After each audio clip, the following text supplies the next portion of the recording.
함께 볼 말씀은 창세기 45장 1절부터 7절까지 말씀을 함께 나누도록 하겠습니다.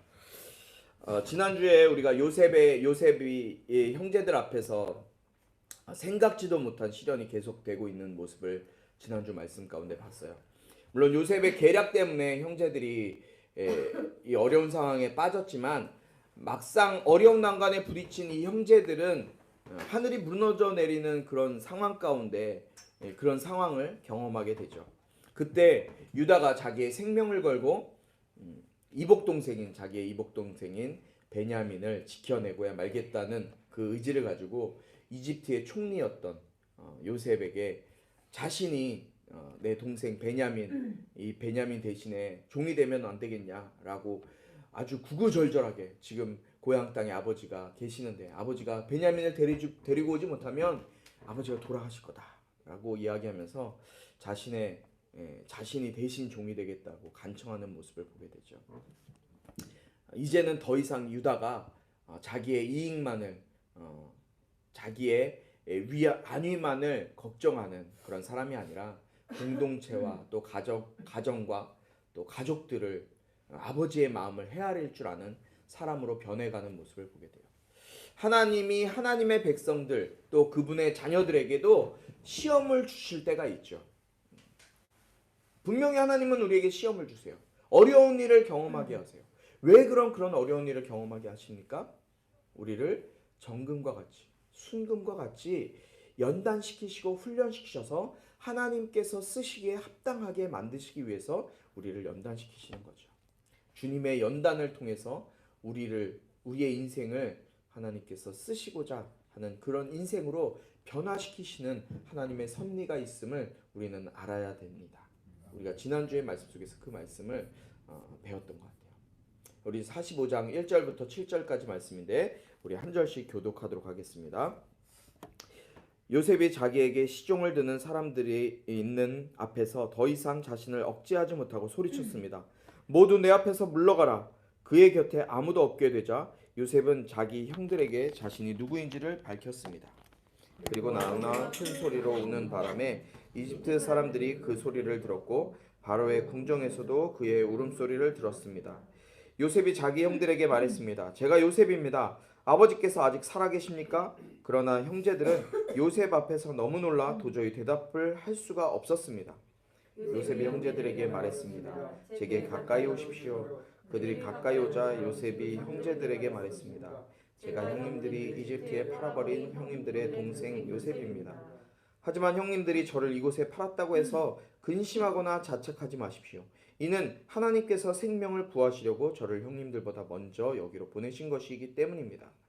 2년 동안 이 땅에 흉년이 들었지만 앞으로도 5년 동안 하지 못하고 추수하지 못합니다. 그러나 이 땅에서 형님들의 자손들을 보존하시고 큰 구원을 베푸셔서 형님들의 목숨을 살리시려고 하나님께서 미리 저를 보내신 것입니다. 아멘. 우리가 앞장에서 44장에서 유다의 그 자기 희생적인 진실한 마음의 이야기를 듣게 된 요셉. 그 요셉은 더 이상, 지금까지 계속 요셉이 참아왔어요. 더 이상 자신의 감정을 통제하지 못하고 억제하지 못하고 형제들 이외의 다른 모든 사람들은 요셉의 그 방에서 다 물러나라, 다 나가라 라고 얘기한 후에 요셉이 크게 울면서 자기 자신의 정체를 밝히는 장면이에요. 요셉이 얼마나 크게 울었는지 바로의 궁정까지, 요셉과 바로의 집이 얼마나 멀리 떨어져 있는지 알 수 없어요. 그런데 요셉의 그 소리치면서 우는 그 목소리가 얼마나 컸는지 바로의 궁정까지 요셉의 울음소리가 들렸다고 오늘 본문에 기록되어 있죠. 요셉이 자기의 형들에게 자신이 요셉이고 아버지가 아직 살아계시냐라고 묻게 되죠. 그래, 아버지가 살아계시다, 아버지 아직도 멀쩡히 계시다, 건강하시다라는 얘기 들었죠. 그런데 형들은 어땠을까요? 형들은 지금 이 상황이 어떻게 돌아가고 있는지 너무나 깜짝 놀란 거예요. 너무나 놀라버려서 서로 얼굴만 볼 뿐 너무 놀라서 어안이 벙벙한 거죠. 말이 안 나오는 거예요. 말도 나오지 않는 그런 상황 가운데 있게 되죠. 요셉은 그 형들을 이제 자신의 가까이로 부르게 돼요. 그 방 안에는 아무도 없죠. 요셉의 형제들만 있었어요. 자신을 가까이 불러요. 그리고 자기가 바로 형들이, 너네들이, 당신들이 이집트에 팔아버렸던 그 요셉이 바로 저입니다. 그 요셉이 바로 나예요! 라고 형들에게 이야기하죠. 이 이야기를 들은 형제들의 마음은 어땠을까요? 지금 요셉과 대면하여 보고 있는 사람, 자기들이 알고 있는 사람은 이집트 그 수많은 어마어마한 땅과 제국을 거느리고 있던 그 이집트의 총리인 요셉. 그 요셉이 바로 자기들이 팔아버린 동생이라는 사실을 듣게 됐을 때 권력을 갖고 나타난 동생, 자기들이 팔아버렸어요.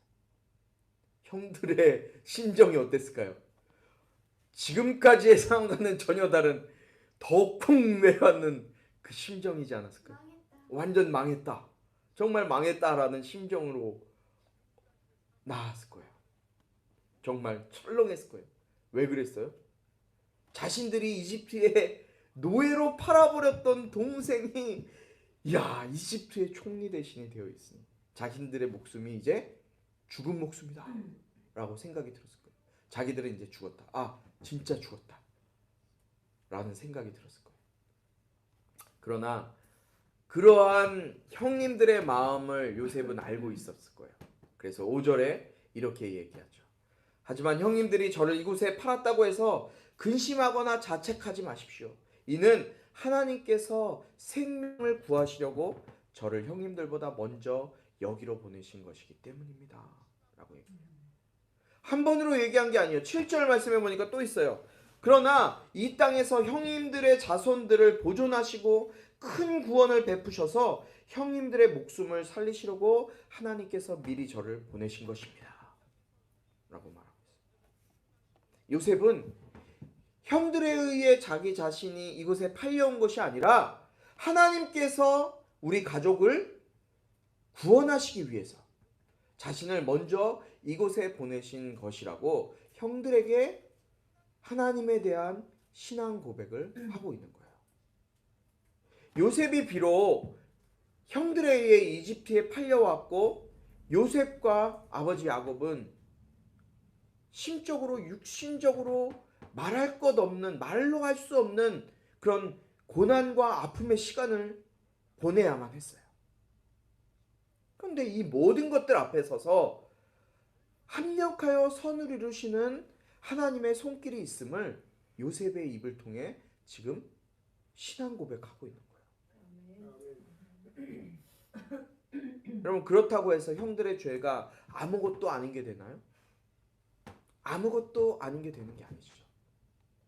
형들의 잘못으로 인해서 얼마나 많은 사람들이 요셉과 요셉의 아버지였던 야곱, 그리고 그 형제들이, 또 그 주변에 있는 많은 사람들이 얼마나 오랜 시간 동안 고난과 어려움을 경험해야 했을까요? 죄는 반드시 그 흔적을 남기는 거예요. 여러분, 벽에 못을 박는다고 생각해 보세요. 못을 박았다가 못을 빼면 그 못자국이 남아있어요. 죄와 또 마찬가지. 죄도 죄를 지으면 그것이 바로 분명한 흔적을 남기게 되죠. 그러나 그 죄로 인한 어려움일지라도 하나님 손에 붙들린다면, 예수님 손에 붙잡힌 바 되면 결국 그것으로 인해서, 붙들린 그것으로 인해서 합력하여 선을 이루게 된다는 사실을 여러분들 기억하시기 바라요. 요셉은 앞으로 5년이나 더 기근과 흉년이 들게 될 것이다. 그러니 빨리 당신들이 고향 땅, 아버지가 계시는 그 가나안 땅으로 가서 아버지를 모시고 가족들을 모시고 이미 이곳에 준비되어 있는 예비한 고센이라는 땅, 고센이라는 지역에서 당신들이 우리 함께 부족함 없이 살게 될 것입니다. 빨리 아버지를 모시오세요. 가족들을 이곳으로 데려오세요. 라고 하면서 형제들에게 제안을 하죠. 그리고 베냐민의 목을, 자기 친동생 베냐민의 목을 꼭 끌어안고 입을 맞추고 또 형들에게도 다 입을 맞춘 후에 이제 형들을 가나안으로 보내요. 빈손으로 보낼까요? 아니요. 수레에 가득가득 싣고 나귀들을 싣고 나귀들을 데리고 막 어마어마한 것들을 싣고 고향으로 가게 되는 거예요. 그런데 이 형들이, 요셉의 형들이 이집트에 왔다는 사실, 이집트는 요셉이, 아마 이집트의 바로 왕은 요셉이 그냥 고아라고 생각했던 것 같아요. 호렬단신으로 이곳에 왔다고 생각했지만 요셉의 친 또 이복 형제 가족들을 만나고 가족들이 이곳에 왔다는 소식을 들으니까 모든 가족들을 다 이집트로 모시고 와서 정말 부족함 없이 넉넉하게 살게 할 테니 빨리 가족들을 모시고 와라 라는 명령을 내리게 되죠. 그리고 가족 형제들은 이 바로와 요셉이 준 선물을 가지고 아버지 야곱이 있는 곳으로 가게 돼요. 그리고 그 사실, 그곳에서 일어난 모든 일들, 요셉이 아직 살아있다 라는 사실을 야곱에게 전하죠. 야곱은 또 어떻게 했어요? 이게 무슨 일이냐? 얼마나 놀랐겠어요. 말도 안 되는 일이 지금 벌어졌어요. 그런데 살아있는 것만으로도 감사했을 텐데 요셉이, 자기가 죽은 줄만 알았던 그 아들 요셉이 이집트의 총리가 되어 있는 거예요. 아버지가 믿지 않았죠. 그런데 밖에 딱 형제들이 밖에 수레와 나귀들 그 위에 실려 있는 어마어마한 보물들, 선물들을 보고 야곱이 그때서야 믿게 되는 거예요. 그리고 이제 내가 함께, 우리 가족과 함께 내 아들 요셉을 보러 내가 이집트로 내려가겠다라고 얘기를 해요. 여기까지의 내용이 오늘 우리가 읽은 이 45장의 전체적인 말씀이에요. 제가 너무 쉽게 빨리 진행을 했죠. 오늘 본문을 통해서 저는 요셉을 향한 하나님의 계획을 보게 돼요. 여러분, 야곱의 가족은 어떤 모습이었어요? 어떤 모습이었나요? 계속되는 반목과 질투로 인해서 늘 불화가 끊이지 않는 가정이 바로 야곱의 가정이었어요. 하나님께서 선택하신 하나님의 자녀, 하나님의 백성이라고는 믿을 수 없는 너무나 망가지고 무너져버린 모습, 그 모습이 바로 야곱의 가정이었어요. 여러분, 라헬과 레아는 서로 자매였잖아요. 친자매였어요. 그렇지만 이 둘은 남편의 사랑을 차지하기 위해서, 남편의 사랑을 받기 위해서 시기와 질투가 계속해서 일어나고 있는 인생들이었어요. 여러분, 레아의 아들들은 어땠어요? 레아의 아들들은 그 엄마의 그 질투심을, 또 시기심을 그대로 그 자녀들이 물려받아서 결국 요셉을 이집트에, 자기 동생이었던 이 요셉을 이집트의 상인들의 노예로 팔아버리기까지 한 일을 야곱의 가정의 자녀들이 행하고 있었어요. 르우벤은 어땠어요? 야곱의 첫째 아들 르우벤. 르우벤은 자기 아버지 야곱의 첩이었던 비라를 범해요. 유다는 어땠어요? 유다는 자기 며느리 다말에게 약속을 지키지 않아서 결국 자기의 며느리 사이에서, 자기와 며느리 사이에서 아이를 낳는 그런 일까지 했던 사람이 바로 유다예요. 여러분, 요셉이 이집트의 노예로 팔린 이후에 야곱의 가족은 하나님의 약속을 받은 가문이라고는 할 수 없을 정도로 피폐해지고 망가져버린 그런 모습에 시기와 질투와 분란이 그 가정에 가득 차서 하나님의 뜻을, 하나님의 음성을 듣고 하나님의 뜻을 쫓아 살아가는 모습이 아니라 그 땅의 문화와 그 땅의 풍조를 따라 살아가는 지극히 세속적인 삶을 살아가고 있는 그런 가문으로 변화되고 있었어요. 그러나 하나님께서는 이 가족이 처해 있는 이 상황을 이미 아시고 하나님의 그 선한 목적을 위해서 사용하실 계획을 이미 준비하고 계셨던 거예요. 분열과 시기와 질투심이 가득했던 그 야곱의 가족을 요셉을 통해, 하나님께서 선택하신 그 한 사람 요셉을 통해 다시금 하나님께서는 이 가정을 화해의 공동체로, 사랑의 공동체로 변화시켜 가시는 모습이 바로 이 창세기 50장부터 나오는, 40장부터 나오는 요셉의 이야기가 그려지고 있는 거예요. 하나님께서는 노예의 신분으로 있던 요셉을 이집트의 총리로 세우시고, 자신을 팔아버렸던 형들을 다시 만남으로 인해서 앞으로 계속해서 이어지게 될 5년간의 흉년과 기근에서 그 가족들을 구원하실 뿐만 아니라 이집트로 다시 이주시켜서 야곱의 가정 70명을 통해 430년간 그곳에서 많은 민족을 이루게 하시고, 이 민족을 통해서 하나님의 백성으로 삼으신 이스라엘을 준비시키시고, 그 이스라엘을 통해 약속하신 구원자 메시아이신 예수님을 이 땅에 보내시기로 하는 그 계획을 이루시고 계신 거예요. 하나님께서는 요셉을 통해 야곱의 가정 가운데 오늘 삶의 개혁, 또 신앙의 개혁, 인생의 개혁을 일으키고 계신 것을 우리는 보게 돼요. 망가질 대로 망가지고 깨어질 대로 깨어진 가정이었던 그 야곱의 가정을 하나님께서 준비시키신 한 사람을 통해서 그들의 삶을 새로운 인생으로, 완전히 다른 가문으로 변화시키고 있음을 우리는 오늘 본문을 통해 보게 되는 거죠. 여러분, 그렇다면 지금 나의 삶은 어떻습니까? 우리의 모습은 어때요?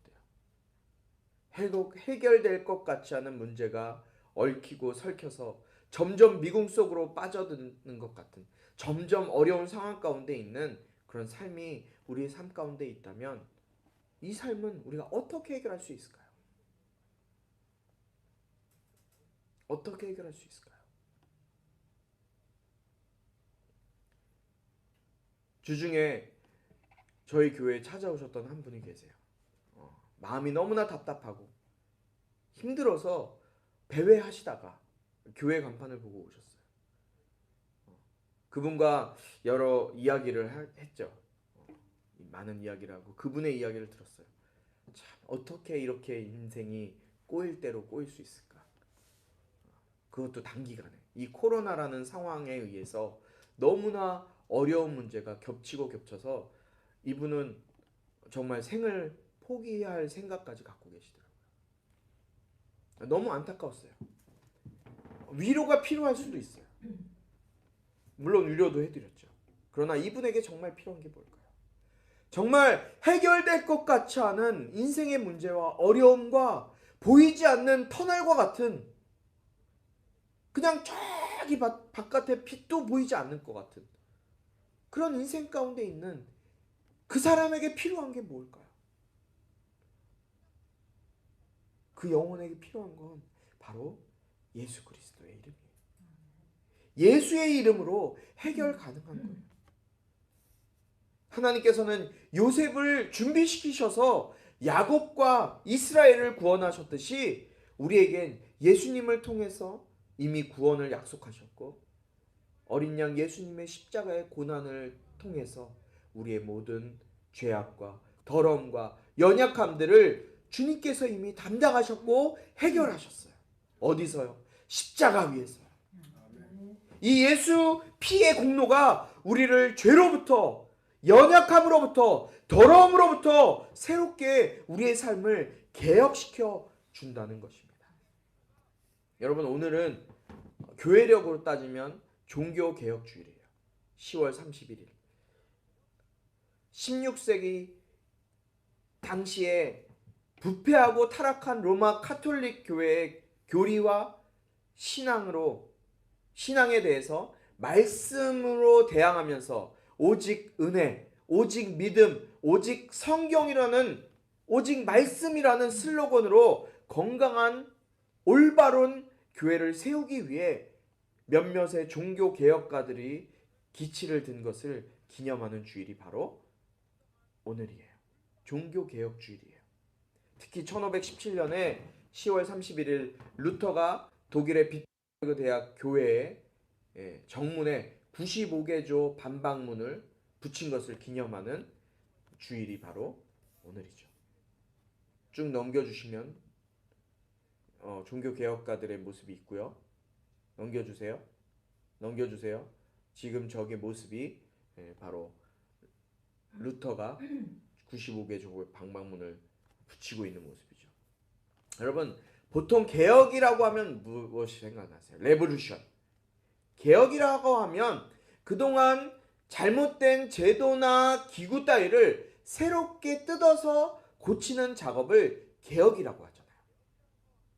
아마도 종교개혁을 일으킨 중세기의 종교개혁가들의 눈에 그 시대의 신학과 신앙의 모습이 잘못되고 어그러졌기 때문에 잘못된 종교를 뜯어 고쳐서 새로운 모습으로, 올바른 모습으로 세워나가려고 종교개혁가들이 일어났을 거예요. 자신의 생명도 그냥 이 종교개혁을 위해서 드렸죠. 현대를, 지금을 살아가고 있는 우리 그리스도인들의 신앙의 모습은 어떤가요? 종교개혁가들이 16세기에 외쳤던, 그 종교개혁가들이 외쳤던 신앙개혁, 종교개혁의 모습이 우리에게 남아있는지 궁금하기까지 해요. 교리와 신학이 말씀 위에 있어서 하나님의 말씀으로 기록되어진 성경이 신학과 교리를 따라가야 하는 그런 상황에 내몰리고 있고, 또 예수님이 이 땅에 오셔서 하신 사역들, 교회에게 예수님께서 부활 승천하시고 사도들에게 주셨고 교회에게 주신 예수님의 그 사역들, 가르치고 전파하고 고치는 사역, 그 사역을 우리에게 주셨지만 교회 안에서 그런 일들이 실제로 일어나면 뭔가 이상하다. 일어나서 예배하고 손들고 예배하고 귀신 내어 쫓고 병이 떠나가면 이단? 이상한데? 이렇게 이야기하는 한국 교회 현실. 어떻게 보세요? 성령의 시대가 끝났나요?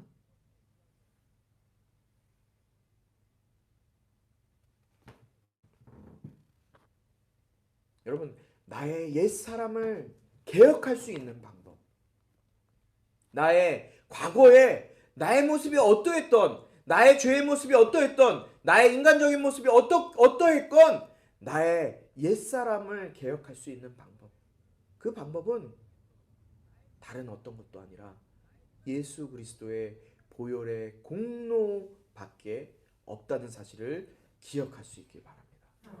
그 피의 공로 앞에 나의 삶을 드릴 때, 나의 믿음을 드릴 때, 제가 몇 번 말씀드렸을 거예요. 믿음이라고 얘기하는 것은 라틴어로 크레도예요. 나의 심장을 드린다. 믿음은 나의 심장을 꺼내서 주님 앞에 드리는 거예요. 마치 조한 칼빈이 파렐이라는 다른 종교개혁자에게 편지를 쓸 때 이런 말을 썼대요. 주님께 나의 심장을 드립니다. 진실한 마음으로, 진실된 마음으로. 주님께 나의 심장을 드리는 것, 내 믿음을 드리는 것, 내 모든 것을 드리는 것, 그것이 바로 나의 삶을 예수 십자가의 공로 앞에 드린다는 거예요. 그것과 같이 나의 모든 전 인격을 주님의 말씀 앞에, 예수 앞에 드릴 때 우리는 새로운 피조물이 될 수 있는 거예요. 고린도후서 5장 17절 말씀, 우리 너무나 잘 알고 있는 말씀이죠. 함께 읽습니다. 시작. 그러므로 누구든지 그리스도 안에 있으면 새로운 피조물입니다. 옛것은 지나갔으니 보십시오, 새 것이 됐습니다. 우리의 옛사람은 어떤 모습이든 상관없어요. 누구 안에 있으면? 예수의 피 안에 있으면, 예수 안에 있으면. 그래서 성경은 계속해서 우리에게 예수 안에서, 그리스도 안에서, 성령 안에서라고 계속해서 말씀하고 있는 거예요. 여러분, 우리를 변화시키고 우리를 바꿀 수 있는 상황과 환경들, 돈이 있으면 바꿀 수 있을까요? 아니요. 명예가 있으면 바꿀 수 있을까요? 아니요. 언젠가는 다시 명예가 떨어지면, 권력이 떨어지면 다시 되돌아갈 수밖에 없어요. 돈이 떨어지면 옛날의 모습으로 돌아갈 수밖에 없어요. 그러나 예수 피의 공로가 있으면, 예수 피의 공로가 있으면 우리의 인생은 새롭게 개혁될 수 있는 거예요.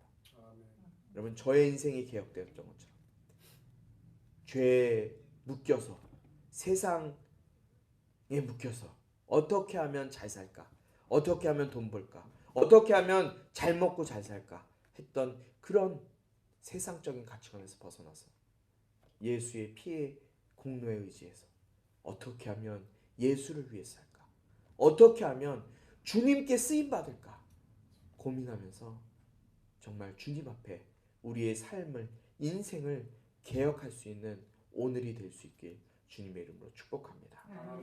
하나님 아버지, 감사합니다. 오늘도 말씀으로 은혜를 주시니 감사합니다. 아버지 하나님, 우리는 너무나 부족합니다. 깨어지기 쉽습니다. 넘어지기 쉽습니다. 그러나 우리가 예수의 피의 공로에 의지하여 살아갈 때, 성령님의 이끌리심을 받아 살아갈 때 우리의 삶은 개혁되고 새롭게 될 줄 믿습니다. 주님, 우리를 만져주시고 만나주시고 새롭게 변화시켜 주시옵소서. 내 의지와 내 경험이 아니라 주님의 보혈에 의지하여 살아갈 때 우리의 삶을 변화시켜 주시옵소서. 오늘 주님 앞에 귀한 예물로 나온 모든 손길들, 주님께서 그 손길들 가운데 복의 복을 더하여 주셔서 아버지 하나님, 그들의 물질이 부족하지 않게 하시고 넘치는 은혜로 하나님 앞에 감사로 심을 수 있도록 주님 붙들어 주시고, 주님 앞에 드려진 이 예물이 쓰여지는 곳곳마다 하나님을 알지 못하고 하나님 믿지 못하는 사람들에게 복음이 전해지는데 쓰임받는 귀한 예물이 될 수 있도록 붙들어 주시옵소서. 예수 그리스도의 은혜와 하나님 아버지의 사랑과 성령의 감화 감동 치유 회복 세워주시며 은혜가 이 시간 예수 보혈에 의지하여 살아가기로 작정하며 삶을 개혁하고 인생을 개혁하고 주님 앞에 쓰임받기로 작정하는 모든 심령들 가운데 지금부터 영원토록 함께하기를 축원하옵나이다. 아멘.